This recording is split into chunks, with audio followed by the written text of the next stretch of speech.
तो अभिजय जी, आप बड़े फेमस हैं इस समय और आपका एक कॉलम, मैं क्या कहूँ, कॉलम कहें उसको या एक फीचर कहें, जो चलता है ट्विटर पे, डेली मीडिया गॉसिप, तो बड़ा पॉपुलर हो रहा है। अच्छा। तो डेली मीडिया गॉसिप में आपने बहुत सारे खुलासे किए हैं, ख़ास तौर से आपने कुछ बताई है साहब की कोई जुडिशियल कंसल्टेंसी चलती है, कुछ इधर-उधर के काम चलते हैं, ज़रा थोड़ा बताएँगे क्या है ये? सर देखिए, ये मैंने ना बहुत बार एक्स ट्विटर से कंप्लेन किया है। कोई मेरा हैक करके बार-बार हैकिंग किए जा रहा है। अब देखिए एक अच्छा? अकाउंट पासवर्ड नहीं हो सकता है ना। तो कैसे है ये बार-बार अच्छा। मेरा हैक करके हुँ। ये ट्वीट्स डाले जा रहे हैं मेरे नाम पे। हुँ। ये बहुत बड़ी षड्यंत्र है मेरे खिलाफ। तो ये डेली मीडिया गॉसिप जो है, हुँ। ये मेरे खिलाफ एक रचा गया षड्यंत्र है। ये पता नहीं कौन करता है मेरे ट्विटर हैंडल से। मेरी विनती है एक्स वाले अगर कोई देख रहे हैं या ट्विटर वाले कोई देख रहे हैं, वो कृपया ज़रा कुछ इंटरवीन करें और बताएँ कि कैसे ये मेरा अकाउंट बार-बार रोज़-रोज़ हैक हुए जा रहा है। That said, I can only speculate on what is being written. I mean, my speculation is as good as yours. अभी लेटेस्ट जो आपका डेली मीडिया गॉसिप है, वो मैं पढ़ देता हूँ, ये केवल 8 मिनट पहले आया है। कह रहा है G5, अब ये G5 कौन है? हुँ, G5 members are claiming the cash in-house case has been settled and hmm, everything will be back to normal in 6 to 8 months. Hmm, Probe has been fixed to say 2-3 lakhs were found. Hmm, For context, former FM was sent to jail for just 9 lakhs.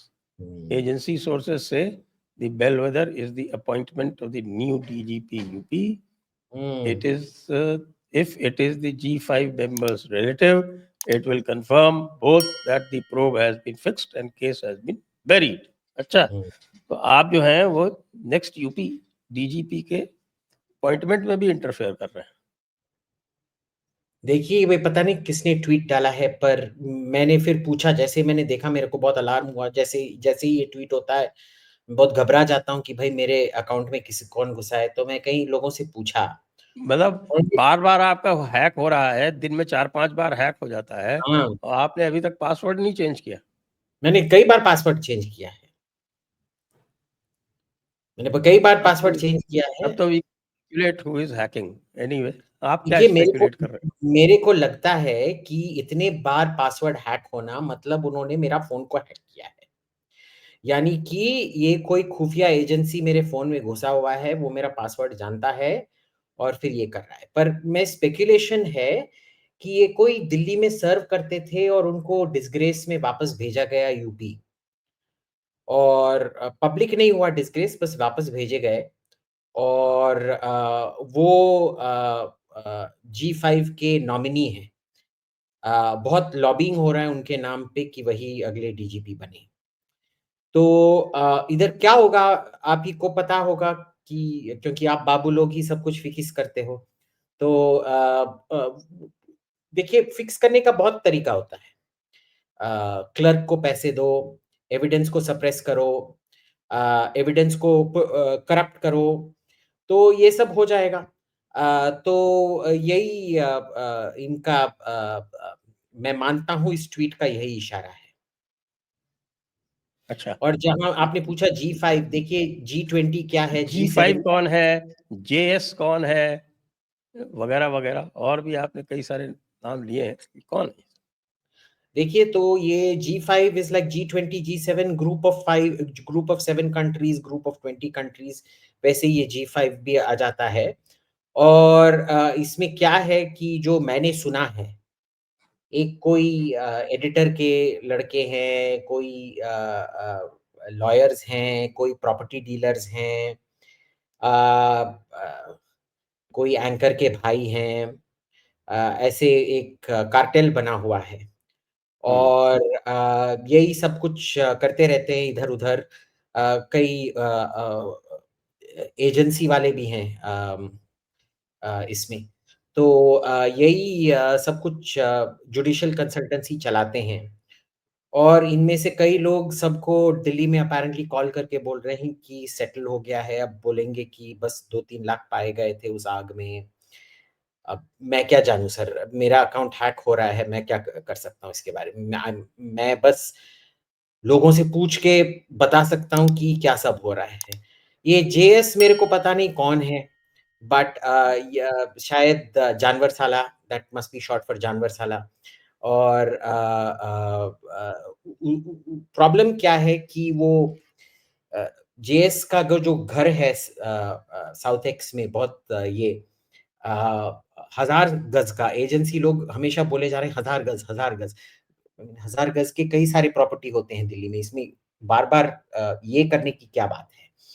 But तो मैंने थोड़ा बहुत पूछा और उन्होंने बोला शायद ये 2 500 गज के थे जिनको इल्लीगली मर्ज किया गया है। अब मेरे को क्या पता सर, जो एजेंसी वाले बोलेंगे वही तो मैं आपको बोल सकता हूँ ना। तो उन्होंने ये बोला और फिर क्या हुआ कि ब मेरे से तो बोलते नहीं है, किसी और से बोलते हैं और फिर वो लोग मेरे को बोलते हैं। और शायद खुफिया एजेंसी उसको सुन के फिर ट्वीट करता है मेरा अकाउंट हैक करके हर बार। और क्या हुआ है कि ये 2 कार्टेल का mixing as I understand it, वो उस प्रॉपर्टी की वजह से हुआ है। उसके पास ही कई सारे लोग हैं जो अ सोशल मीडिया में उनका एक साथ फ़ोटो है, फिर कॉल रिकॉर्ड्स भी एक साथ है, शायद एक जगह पे घर है। अब मैं क्या बता सकता हूँ सर, मैं तो अनजान आदमी हूँ, कुछ जानता नहीं हूँ मैं। मैं तो आपका शिष्य हूँ, आपके चरणों पे सीखने के लिए आया हूँ।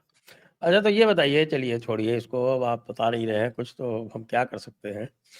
You are trying to end whoever is hacking my account, please stop hacking my account, okay? हाँ, आप आई हैव अपने नथिंग टू ट्रेसेस डू जो विथ है दिल्ली। वो वाइप आउट करने की कोशिश में हैं। खैर कोई बात नहीं, ये बताइए, ये इंडिया टुडे ग्रुप में कौन हैक कर रहा है? आपको याद होगा कि गवर्नमेंट ने इस बार कॉन्क्लेव को एकदम ब्लैकलिस्ट कर दिया था, कोई गया नहीं। इंडिया टुडे कॉन्क्लेव में? हुँ। है ना? और इसमें बहुत प्रॉब्लम हो रहे हैं क्योंकि एक एंकर बीजेपी वालों के पीछे पड़े रहते हैं और उसका कोई डिसिप्लिनरी एक्शन नहीं लिया जाता। दूसरे एंकर थे। वो तो सांसद पति हैं ना, तो उनको ऊपर कैसे क्यों लिया जाएगा? नहीं, नहीं, नहीं, नहीं। आप शायद पुल्लिंग स्त्रीलिंग से कन्फ्यूज़ हो गए हैं। मैं पहले छोटे एंकर की बात कर रहा हूँ, बड़े एंकर की नहीं। छोटे अच्छा, एंकर अच्छा, हैं। अच्छा। ओके, हाँ। ओके। जो बीजेपी लोगों को रोज़ गालियाँ, वर्चुअली गालियाँ देते रहते हैं, खत्म नहीं करने देते सेंटेंस, खुद अपने आप को या तो आप या तो कांग्रेस के प्रवक्ता मानते हैं अपने आप को, तो वही कार्य करते हैं। मानती हैं बोलिए ना, आपका क्या है कि थोड़ा देखिए मेरे ग्रामर को ठीक कीजिए आप हिंदी एक का। हाँ। मैं मद्रासी चौरा, मैं हिंदी नहीं समझता, मेरे को काना काना गाना गाना वो करती करता वो सब ये क्या है, मैं मद्रासी चौरा मैं नहीं जानता। तो उसके खिलाफ कोई एक्शन नहीं लिया जाता है। पर जो एक और एंकर हैं, जो कभी भी किसी को गाली नहीं देते, इंटरप्ट नहीं करते, बस सवाल पूछते रहते हैं, उनको 2 बार पब्लिक अपॉलजी देना पड़ा है, मैनेजमेंट की वजह से। और फिर तीसरे हैं, जो बहुत बड़े एंकर हैं, जो भी कभी-कभार कांग्रेस या आपके प्रवक्ता बन के ही तो एंकरिंग जिन्होंने करते हैं। अपॉलजी देने वाला है वो भी तो छोड़ गए। हाँ, वो छोड़ गए। और जो यहाँ तो हम नाम ले सकते हैं, राहुल कंवल छोड़ गए। राहुल आपने कन्वल पहला छोड़ नाम गए। प्रीति चौधरी का लिया था, और ये दूसरे अच्छा, राहुल कंवर भी छोड़ गए, शिव ऐसा? अरोड़ भी छोड़ गए। अच्छा। और जो चौथे हैं, जो बहुत वरिष्ठ पत्रकार जी हैं, वो तो हमेशा ये कांग्रेस का प्रवक्तागिरी या आप का प्रवक्तागिरी करते रहते हैं। हाँ, और राजनीति। और उनको कभी भी अब तक माफ़ी नहीं माँगना पड़ा है। हुँ। तो these things add up after a point. आपको कई बार बोला जा चुका है, आप सुनते नहीं हैं, and at some point the government cracks. Uh, बहुत बार 11 साल उनको फ्री रेन दिया गया है। अभी तक अगर समझ नहीं पाए हैं, then best of luck to them. आपने देखा था कि एक बहुत वरिष्ठ महिला पत्रकार एंकर हैं जो उनके साथ, उन्होंने भी ये घोषणा कर दिया था कि जो गेस्ट्स वो अपने प्रोग्राम पे लाती हैं, उन पे उनका कोई कंट्रोल नहीं है। ये ऊपर हुँ। से आदेश आते हैं कि कौन उनके प्रोग्राम पे बैठेगा, कौन नहीं बैठेगा करके। हाँ, वो अंजना ओम कश्यप ने बोला था, ठीक है, अच्छा, करेक्ट। हुँ। अच्छा, ओके, नहीं, यहाँ हाँ, पे आप नाम ले सकते हैं, दिस इज़ पब्लिक नॉलेज, कोई ऐसी बात नहीं है। हाँ। सो सो यही हुआ है। तो but I Gaurav think Sawant कैसे बचे हुए हैं? देखिए, गौरव सावंत किसी से छेड़छाड़ नहीं करते हैं। जो उनके मन में आए वो वही करते हैं और देखते हैं, शायद ना, I mean you never know what's in the works, no?